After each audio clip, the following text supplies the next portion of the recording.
B'investiment ta' madwar 100,000 euro il-Malta Trust Foundation ipprovdit apparat teknoloġiku assistiv lil 22 tifel u tifla li huma fuq l-ispettru tal-awtiżmu għandhom problema ta' komunikazzjoni.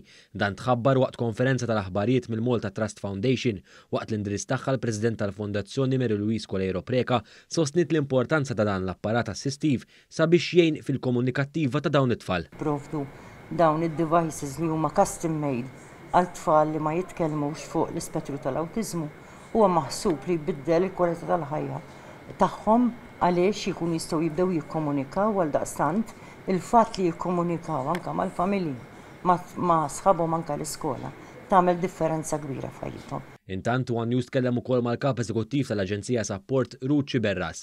Hija spjegat kif dan l-apparat huwa speċjalizzat b'mod individwali għal kull tifel u tifla li ngħatat dan l-apparat hekk kif sarilhom eżami minn taqsima fih dan l-Aġenzija. Il-Malta Trust Foundation qed iġġib id-devices waqt li l-Aġenzija Support bil-professjonisti tagħha u t-tim tal-Access to Communication Technology Unit nassessjaw it-tfal u naddattaw id-devices għal daw it-tfal.